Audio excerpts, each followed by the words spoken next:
Cheer. Da da da da da. Yo yo yo yo yo yo yo yo.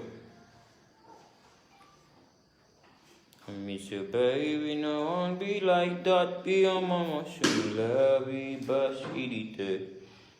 Tommy under why you make it bad. Be your love, you make it die. No mom, but it. Yo yo yo yo yo yo yo yo. What up, people? How you doing? How you doing? How you doing? How you doing? How you doing? Hope you're doing great. Hope you're doing well. Yeah, it's your boy John Blaq, the African boy. You know what it is. Yeah, boy. Yes, I'm here. Kubategeza nti abasinga mbadde mulowooza ono si John Blaq. Yes, John Blaq. Nasobodde osigaza Facebook yange. Yadde ebimu byagenze. Kyovula nateseeyo post ya Instagram nga mbagamba munfollow ku Instagram yange empya. Yes, naye era ndi wano n'okubategeeza nti n'enkadde we working hard. So temwewuunya nnyo kubanga nga nkikomezzaawo Instagram enkadde. But for now, tugira tukozesaako eyo. Yeah boy, I love you so much. Thank you for standing with me in this situation. Si byangu, but everything will be alright if you believe in God, and I believe in God. Era namwe mbakkiriza mwempagi mwekisenge kwenesigamye right now. Yes, so I love you my people. I love you so much. Just mbadde nziza okubalaga nti it's me John Blaq, the African boy. Yeah, emabega kawo nagenda live Insta nalinjirina nalinjifunye. But olw'ensonga ezimu oba endala era situ ne bagihackinga ne bagitwala. Naye mbasuubiza nja kugifuna era nayo tujja kugiza mikono gyaffe, but for now katujja tubeerako kweri kuba nalabye nga siwabeera without communicating to my fans. That's why I decided to open up a new one, but I'm fighting for the old one also. So anytime soon temwewuunya nnyo nga nayo ngikomezaawo, because bw'oba nga okkiriza mu Katonda buli kimu kisoboka. Yeah boy, I love you, I love you, I love you, I love you. Pause nature, I'm here to let you know I'm working on a couple of projects. Anytime, I think like next week, nja kuba ntayo project here, man. Yeah, boy, I need you, my people. Thank you so much for loving me.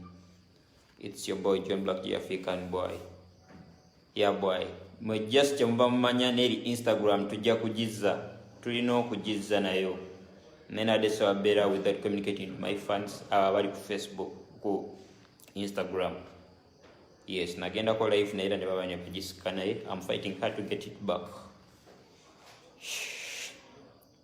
I love you. I love you. I love you. I'm still living. Yeah, boy. I love you, my people. May God be with you. May God bless you. I'm working hard. Buli kimu kigenda terera. Buli kimu kiri okay. Kigenda terera. Tunyumirwe, tukube party after party, ate n'ennyimba ngenda zireeta.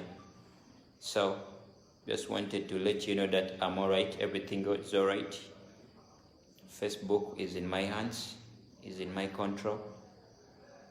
Yeah, but still ekiba kiganya kyonna kyonna, I'll still let you know.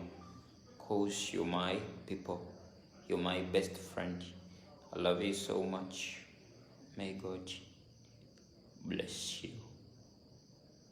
Oh yeah, boss. Then teseko link ya WhatsApp abadde bagala okujoininga WhatsApp.